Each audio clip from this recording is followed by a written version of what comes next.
రాష్ట్రం చాలా క్లిష్ట పరిస్థితుల్లో ఉన్నది. ఆర్థికంగా దివాలా తీసింది. ఎవ్వరు మనను నమ్ముతలేరు.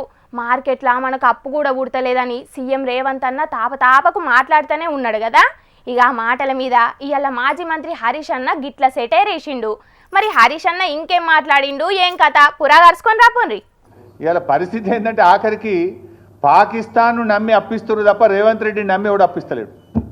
నిన్న కూడా ఏదో పేపర్లు చూస్తే పాకిస్తాన్కి అప్పించినట్టు కనబడ్డది. అంటే నీ పరిస్థితి అట్లా తయారైపోయింది.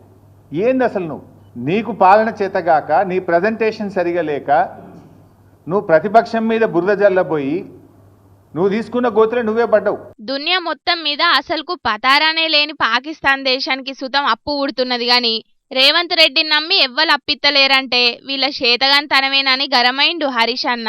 పాలన చేతగాక అంత ఆగమాగం చేస్తున్నారు. రైతుల సమస్యలు పట్టించుకుంటలేరు గాని అందాల పోటీల కోసం మాత్రం బగ్గనే పనిచేస్తున్నారని ఫైర్ అయిండు. అందాల పోటీలకు ఇబ్బంది కలగకుండా కుక్కల్ని చంపుతున్నారు, లేకపోతే డబ్బలు ఎత్తేస్తున్నారు, స్ట్రీట్ వెండర్స్ దుకాన్లు తీసేస్తున్నారు, చాలా కష్టపడుతున్నారు, పర్వాలేదు. కానీ దేశానికి అన్నం పెట్టే రైతన్న కోసం, ఆరుగాలం కష్టపడి పంట పండించే రైతన్న కోసం రివ్యూ చేయడానికో, రైతుల కష్టాలు తీర్చడానికో ఈ ముఖ్యమంత్రి గారికి, ఈ ప్రభుత్వానికి కనీసం సమయం లేకపోవడం అనేది చాలా దురదృష్టకరం. ధాన్యపు రాశులను గాలికి వదిలేసి అందాల పోటీలతో అందాల రాసుల చుట్టూ ఈ ముఖ్యమంత్రి గారు, ఈ ప్రభుత్వం అంతా కూడా తిరుగుతూ ఉంది. అందాల పోటీల గురించి కమాండ్ కంట్రోల్ సెంటర్ల రివ్యూ ఎత్తున్న సీఎం రేవంత్ రెడ్డి రైతు బంధు గురించి, రుణమాఫీ గురించి ఎందుకు రివ్యూ ఎత్తలేడని ప్రశ్నించిండు హరీష్ అన్న. ప్రభుత్వం రైతు బీమా పైసలు కట్టకపోవుట్ల జీవిడిచిన రైతులకు రైతు బీమా పైసలు అత్తలేవని గరమైండు. రోమ్ దలగబడుతుంటే చక్రవర్తి ఫిడేల్ వాయించినట్టు రాష్ట్రమంతా రైతులు అరిగోస పడుతుంటే జూబ్లీ హిల్స్ ప్యాలెస్ చక్రవర్తి రేవంత్ రెడ్డి మాత్రం అందాల పోటీల రివ్యూలు, ఢిల్లీ ట్రిప్పుల మీద బిజీ ఉన్నాడని ఎడ్డించిండు. ఇక రైతులు వడ్లు అమ్ముకునేటందుకు రోజుల కమానం కళ్ళల్లనే ఉండి వడదెబ్బకు జీవిడిస్తున్నారు.